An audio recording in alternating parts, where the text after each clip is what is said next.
Hey everyone, welcome back to this Making the Movement episode here at the OurSociety Experiment.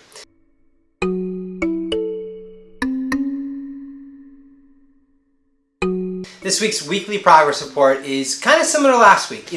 We really have been doing a lot of that data collection we mentioned, talking about getting all those candidates combined into a central list for us. So far, I think we're only like 3 counties left to go, and we have about 850 candidates on the everywhere from the local community councils to the town committee positions we have. So it's really been a very interesting experience. There are so many people running for office in the state, and the majority of them have no information out there about their candidacy. So this is just a really exciting opportunity to kind of get the OurSociety Experiment out there. So once we're done, which will probably be towards the end of next week, we're going to do a kind of party, and you'll be invited as long as you're on our newsletter and our social media. And we'll kind of say, we're doing an envelope stuffing party because we're going to send out mailers to every single one of these candidates, letting them know about the OurSociety Experiment and how we are really focused on helping empower their campaign. No matter what party, no matter what beliefs, we just believe that local politics should be more accessible by the community, and we're providing a platform to do that. So that's really been the majority of the work, is like that kind of stuff, some small here and there tasks. But one thing that is really challenging with the OurSociety Experiment, and I'll just share this with you, myself and the rest of the team here, we're all volunteers. And I'm trying to diversify our videos a little bit, but many of us have day jobs, myself included. And the last week and a half have really been kind of tied up with that a lot.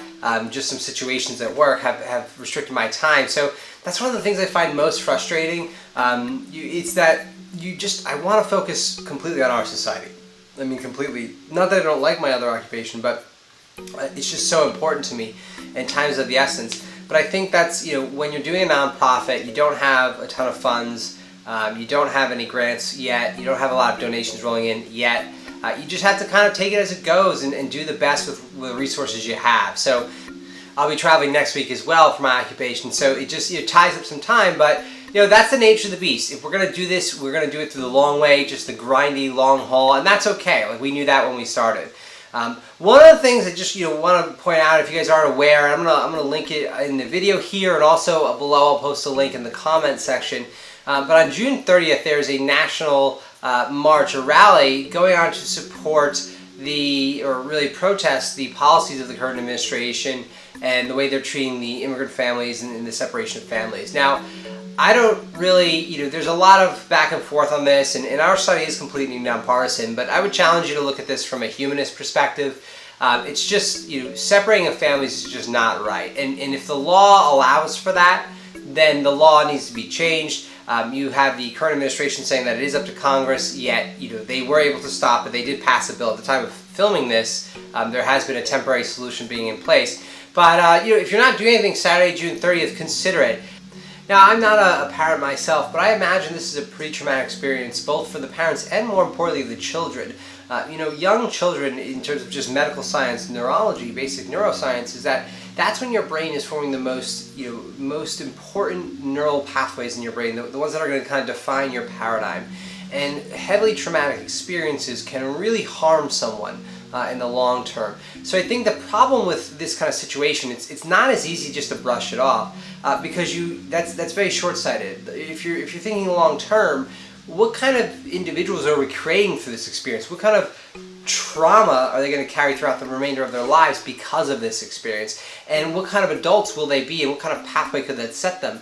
So I think it's something we have to think long term about our society, both in the U.S. and as a collective Earth. This is a very traumatic experience. So I mean, this is just my personal thoughts on this. I just wanted to share it. If you're free on the 30th, check it out. It might be something worth attending in your local area, in meeting some like-minded people who just believe that there's got to be better ways to handle this. And to be candid, I mean, I don't think using the law is an excuse, right? Because that's kind of what happened. But it was legal to persecute Jewish people. It was legal to do all those things that happened in World War II in Nazi Germany. So let's not forget that the law doesn't equal the moral justification. And just because something is legal doesn't make it right. And I think that's part of being a patriot, is resisting immoral laws to some extent, and more importantly, showing solidarity with your fellow countrymen and your fellow humans that this is just not right. This is a practice that we don't accept. So if that's something you believe, then I strongly suggest you show up to one of those rallies. I'll be in Portland at that time. My wife and I are going to look at some rallies, in that area.